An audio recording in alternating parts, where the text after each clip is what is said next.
class and earnest champions of religious and civil liberty of their Catholic counterparts. This obviously didn't happen, and I think Connolly was far from alone in failing to understand how deep a problem this was. He didn't have a solution to it, and I certainly don't either, so maybe it's something we can talk about.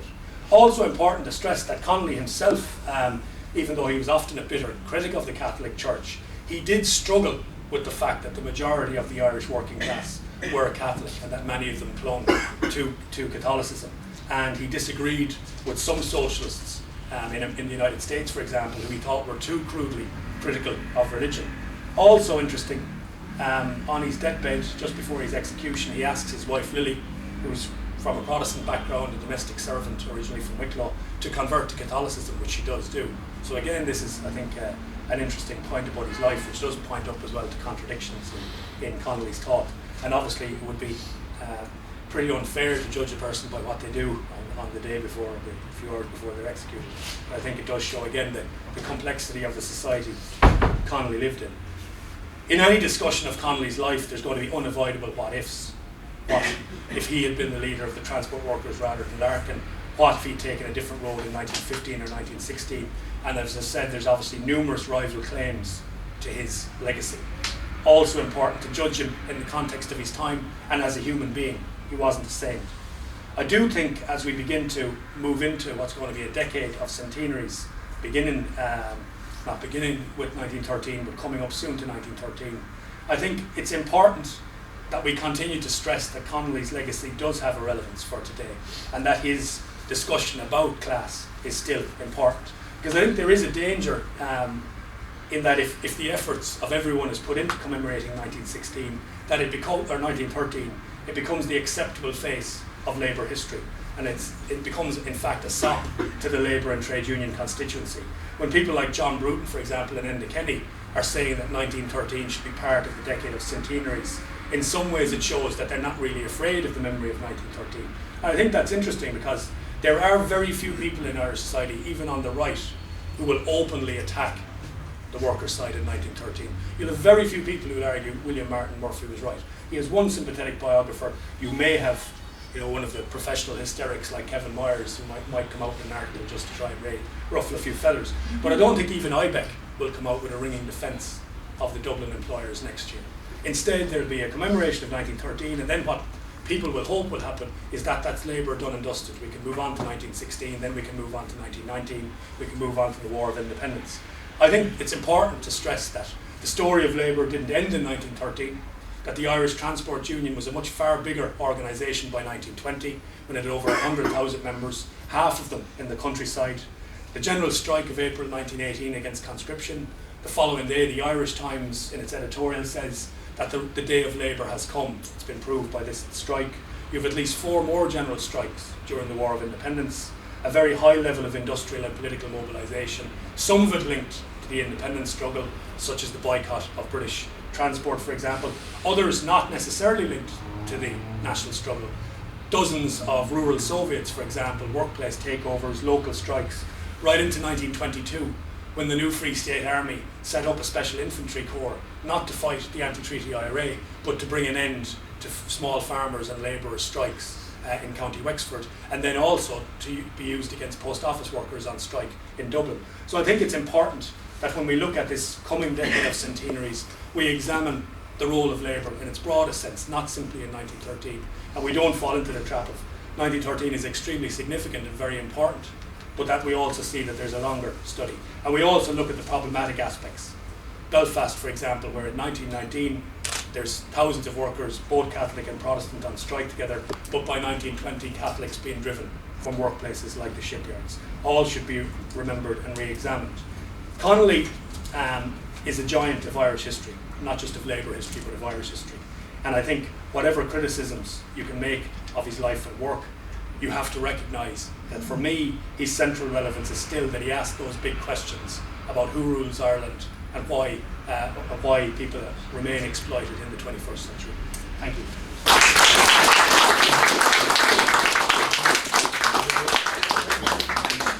Okay.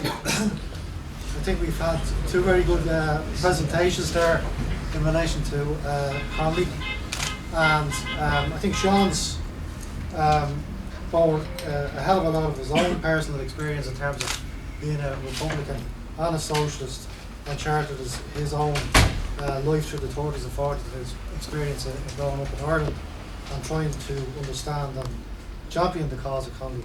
And Brian's a very critical, I think, and necessarily look at warts and all Connolly, his role in Labour and Irish history, and his relevance of today, especially as we do go into actually from you know the decade of, I think, of centennials is 1912 to 1922. I think that's what is generally accepted. In 1912, of course, we had the Titanic, and we had all of that, and we had a number of strikes actually in both in Belfast and in Dublin and in Wexford. I think there was actually a lockout in Wexford in 1912 as well. So we are in that period of time. Next year, I think, as Brian said, there are a lot of committees and events being organised, and in fact the lockout actually didn't begin until August of 1913. So there's going to be all sorts of things going on next year. But I think this event was actually organised for people to think about and to be critical of events that they are going to, and also to question the whole idea of what some people would say about Connolly and a postage stamp, that's good enough, wherever it is. He's left an amazing legacy, I believe. But we've heard two, I think, critical presentations in relation to the man's life. He's someone that a lot of us have looked up to, and you see here behind us the Transport Union, which was a forerunner of SIPTU, always clung to images of Connolly in terms of the badge, etc., etc. And we had then the Workers' Union of Ireland, which became part of this union, always had Larkin. So it was the SIPTU became the merger of the two great leaders of the Labour movement at that time. Tonight actually is for a discussion around the topic. And the topic was James Connolly's relevance in today's working class on the eve of the centenary of the lockout. And it's over to yourselves to ask questions, make comments, or have your own input into what the discussion is about. So it's over to the floor. Margaret? Yeah, I was glad to hear Sean give recognition to the Communist Party in terms of Connolly's legacy, because the way I remember it, in 1966, 1967, when I was just becoming politically aware, it was the 50th anniversary of the Rising, and at that time the Communist Party they had a bookshop down in Pearse Street, I believe, and they published a whole load of pamphlets of Connolly. I would have never had the opportunity to read Labour and Irish history if it wasn't for the Communist Party at that time. That they published Revolutionary Warfare. They also published a lot of stuff by Jim Larkin at the time, and I was glad to hear Sean give recognition to that, because I'd say if it wasn't for the Communist Party in the 50s and 60s, Connolly would have been completely written out of the script. Thanks for that, Fergus. Anyone else? We'll take a couple of comments on the last speakers. Bill?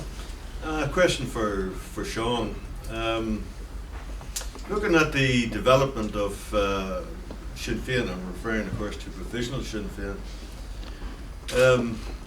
do you find it ironic that a lot of commentators and people would suggest that Gerry Adams was a sort of a slow learner for the policies developed by the Workers' Party back in the 70s, and that they appeared to have stolen the clothes of the Workers' Party?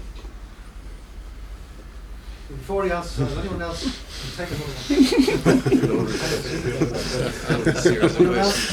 Or you want to get the answer to that? I think that Connolly's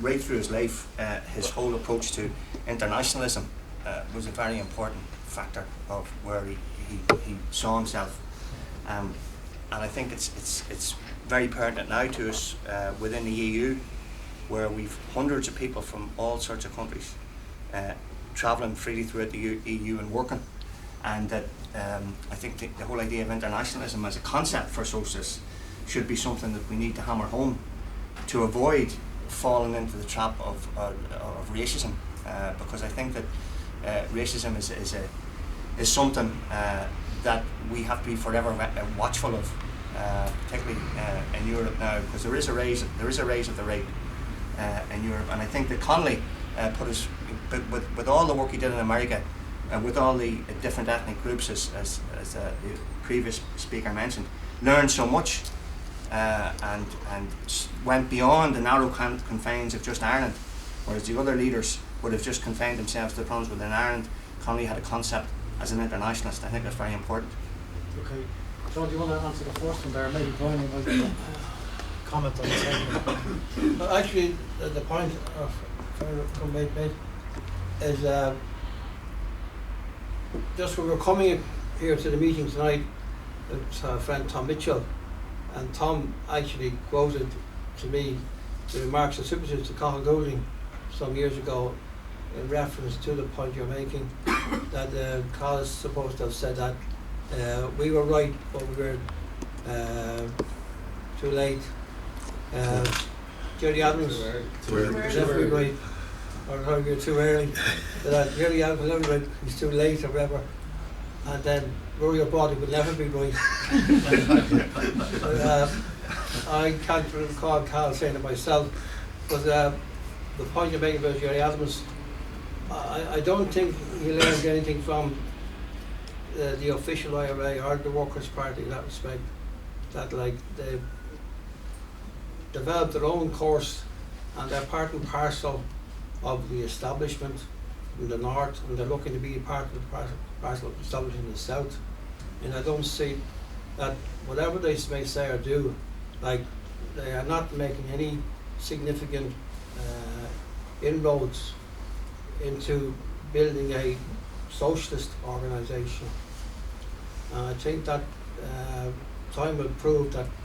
I mean, there are many people who've left the provisional movement who are concerned, maybe whatever they're concerned about, I'm not quite sure, but like that, having watched many of them, and as I said earlier in the document about that, the number of splits and betrayals in Irish history is numerous, and like what's happening in the north with Sinn Féin is that they're creating a new constituency for themselves, and that the SDLP have been displaced and the provisional Sinn Féin are now the dominant Catholic party, and that's their stand, and that whatever they may say in this state, I mean they are, you know, particularly concerned to replace Fianna Fáil, would be my view of it.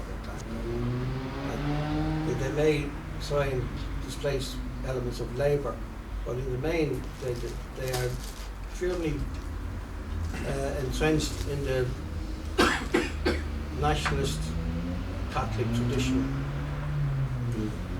The North is certainly an example of this. I mean, they can carry out economic policy in the North, which they are condemning in this state here. And you know, Martin McGuinness has no problem in sitting in an executive which is just doing whatever they're told to do. But I don't think that they have, what do you say, copied or learned, you know, from the Workers' Party. I mean, I think the problem, the Workers' Party created, you know, a separate party, an organisation, but we were trying to develop a class-based party. That was our main aim. And I think that Adams and McGuinness, they don't talk of class. They don't want to talk of class. And as Brian has pointed out time and again, he's talked that class for Connolly was the most significant part of his life, his politics, and as it should be for working class.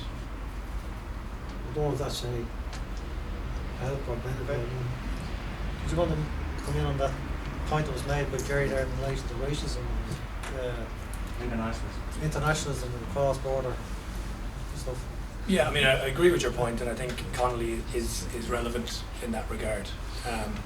And I think it is going to be thankfully hasn't become as big a question here as it is in other places, but is a huge question for trade unions and for socialist and labour activists. I do think that, and I think Sean is right, that the Sinn Féin are not basing their appeal, certainly not in the North, on class, but they do have a lot of working class support, I think, which reflects that there is a vacuum, that there is disillusion, and I think it's actually labour support that they do eat into. And I also think, to be fair to them, that they have taken a principled stance in the South on issues like racism, which actually has had a positive impact, because they have in some ways filled a gap that would have possibly been filled by other people otherwise. And I do think that many of the people who vote for Sinn Féin in the South would see them as a left-wing party, and would see them as certainly a far more left-wing party than Labour, which does have to be discussed. Okay, there's one more question there, and then Tony. Yourself first. This one's for Brent. I'm just wondering to what extent Connolly's ideas have historically been incorporated or had any bearing over the actual praxis of the Irish left. My understanding of it anyway is that the Irish left has tended to import its ideas from either Britain or the Comintern or what else. That's not necessarily a bad thing or a negative thing, but we all try to claim the legacy of Connolly, but to what extent do we actually act on his ideas and incorporate that into our day-to-day modus operandi? Just take Tony's comment. It's just the remark that Brian made there, that IBEC probably wouldn't be too critical of any celebration of the 1913 knockout. I think you're probably right at that, For I think we'll see their teeth when, if there's any attempt at all to bring in any laws regarding free collective bargaining, okay? Then we see them with the eye. Because I think one of the problems, at the end of it all, we didn't get a socialist republic, that's obvious enough. What we got was an ISME republic, the republic of the small businessman, okay, the small gambling man. And they're still there organising and right to the front of Irish politics. Even to the extent where they are willing to close down hospitals, to close down hospital beds, provided that bondholders, get their whack. We probably have the highest paid agency workers running this country at the moment, because they tell themselves they can't govern. Okay. Well, Brian, do you want to take the first one there? Yeah, I mean, I just briefly, I agree with the last point as well, and I think that there's one of the kind of arguments that's put forward about 1913 that will be quite common, is that nobody could object to unions back then because quite obviously things were so bad they were justified. And I remember Dennis O'Brien's friend Sarah Carey in the Irish Times writing about, sure, anyone would have supported Jim Larkin in 1913. And of course this is actually wrong, because the middle class in 1913 didn't support the strikers. They actually argued that a lot of the people in the tenements were poor because they had had a predilection towards alcoholism, they wasted all their money, they were unemployed because they wouldn't work hard enough, that people liked living in those conditions. And the same arguments you hear about poverty today were repeated in 1912 and 1913. So, there's assumption that, everybody was on the right side back then, and of course unions are completely different today because, there isn't a working class anymore anyway, or the working class are so well off. Actually, back in 1913, there were serious divisions between skilled workers, for example, and the reason the Irish Transport Union, one of the reasons it was founded was to organise the unskilled, and so there's these arguments are repeated, and I think you're right about that. Once it comes to an issue that affects them today, they'll take a less benign view of history. Just on the point of Connolly's ideas, I think it's a fair point, but I suppose, Connolly himself at one point said that socialism in every country is always regarded as foreign. In France they say it's a German invention, in Britain they say it's a French or German invention, in Ireland they say it's coming from Britain. And obviously as a Marxist he was being influenced by somebody who wasn't Irish. Just as if you could go back to the Fenians, for example, a lot of their central ideas come from Paris and from European revolutions. So I think in some ways it's obviously legitimate for the Irish left to be influenced by internationalism and those ideas. The argument about how much of Connolly's ideas they take on board, again, I think we could easily be here all night, because there isn't an organisation on the Irish left, or there isn't an organisation in Ireland that calls itself Republican, that doesn't have Connolly in its list of heroes. And you can quote, as you can with anyone, selectively to argue that Connolly would have agreed with all these groups. But I think what stands out for me a lot of the time is his commitment to the idea of working people liberating themselves, and the idea that there is, this compassion in his view about that the working class itself has to free itself, and that, he is a Marxist, but at the same time he's influenced by syndicalism, and he's also a critical thinker. But I know that doesn't answer your question. We'll take two more. Paul? Yeah, I really like what you had to say there in relation to the last point you've been making.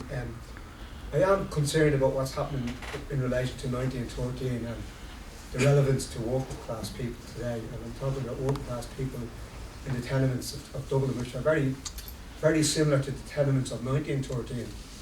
There's very little difference in some people's living standards today as in those days. And there is some celebrations of 1913, and one of the celebrations I've been at recently have been around events in the Monto area of Dublin. And I attended 2 or 3 meetings over the last week or two, and I was very disappointed that the people who are in the room were basically not from the area, not working class, and professional type people. And my concern is just the last remark you made actually hits the nail on the head, that the working class people don't have any say in how the things, they're not involved, they haven't got ownership, and they're not being allowed free themselves, that somebody else is making decisions for them, or somebody else is deciding what 1913 meant, or somebody else is deciding what the Union meant, what Connolly meant, or Larkin meant, and working class people aren't involved in that. And there's no ownership of it. There's no ownership of what's happened in the Monto. Basically, it was a red light district for 60 or 70 odd years, and the poverty, grinding poverty, worse than the poverty you see in Calcutta at the height of that chaos, and that still it will be glossed over, and it will be.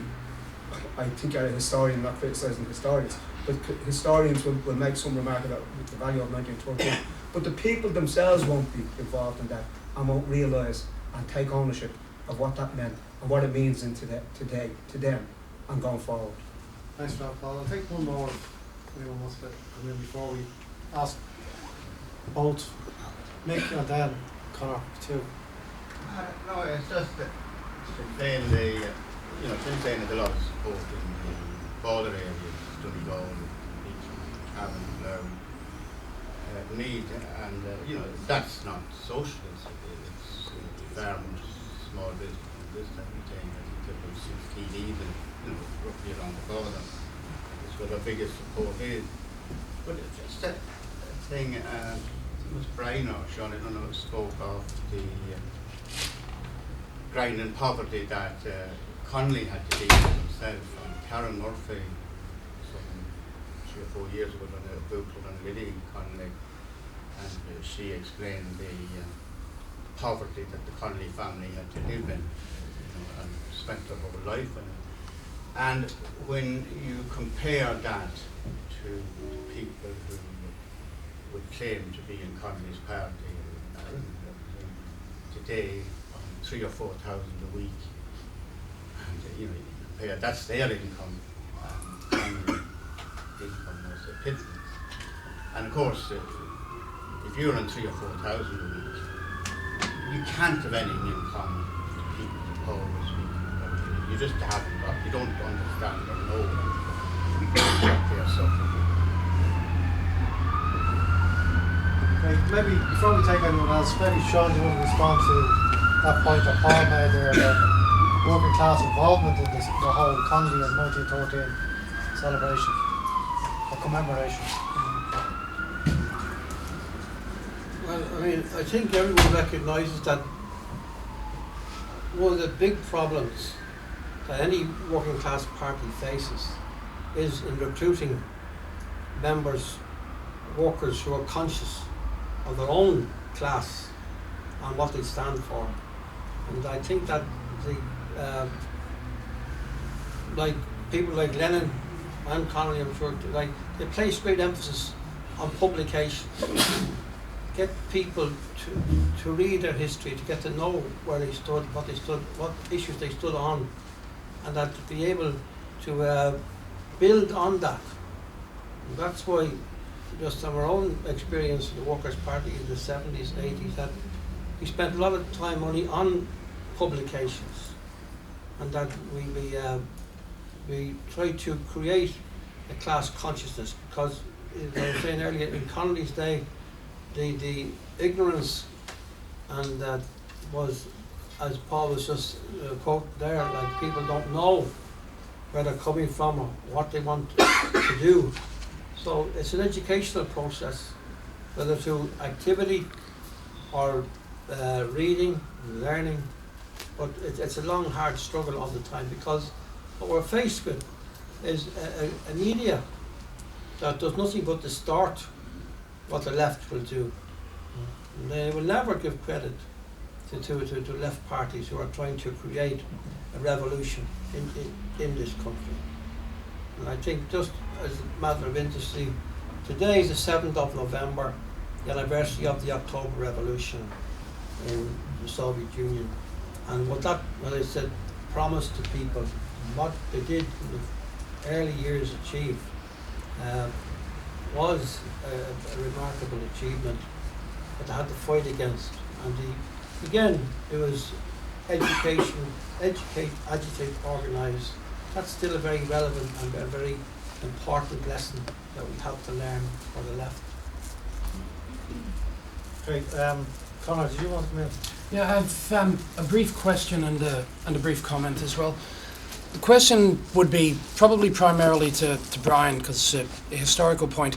In Barry Desmond's book, No Workers' Republic, he says something I've never read or heard before or since, that in the short period after the Rising ended with the surrender, and I think it was the 12th of May when Connolly was executed, he was actually expelled by the ITGWU, ostensibly for misuse of union property, because he didn't get authorization to have the Citizen Army and the volunteers march out of Liberty Hall and take over Dublin. So I was wondering if perhaps both speakers would care to speak to that point.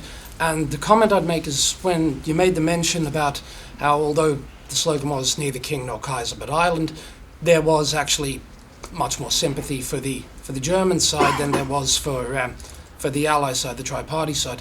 I'd have to say I think Connolly's in very, very good company holding that view, because the socialists and the communists and even the anarchists within America, Britain, Scotland, including great leaders like John Maclean, within France, and most notably the Bolsheviks and Lenin, all held that view at the time. And even, it's notable amongst the revolutionaries within Germany itself, likes of Rosa Luxemburg and Karl Liebknecht, while they wouldn't have had sympathy with, and didn't have sympathy with, the German imperialist side in the war, they certainly didn't favour a victory for the Allied powers in that war. So I think that if Connolly was taking an imperialist side, an imperialist struggle, albeit not openly and not wanting them to win, but just seeing them as the lesser of the two evils, it wasn't very good company in making that decision at the time. Just before Anne comes in, I kind of remember reading something about Connolly getting expelled. What happened was, as far as I can recall, is that the National Executive here at the time, because we're still here on the same site, decided to try and distance themselves so they could hold on to the building. That's what the thinking around it was. It wasn't that they were trying to distance themselves from Connolly, although some people did. But there was a pragmatic decision made at the time, as far as I can recall. I remember reading it out at some stage, that in order to hold on to the property, they had to expel him. But he was dead at that stage anyway. But Now, he was still alive when he was expelled. Was he? Maybe no more about it. Go on. To address the relevance of Connolly to Ireland today, I think there's possibly two things. One is the revolutionary aspect and the ability to question, not to be afraid to question the authorities on high, whether they be national or international, and more so they're international today. And I think a lot of people accept when they should be questioning what the IMF say, what European banks and all the rest of it, say. And I think more and more our lives, all of aspects of our life, from health, education, everything is dominated by what comes behind the scenes from the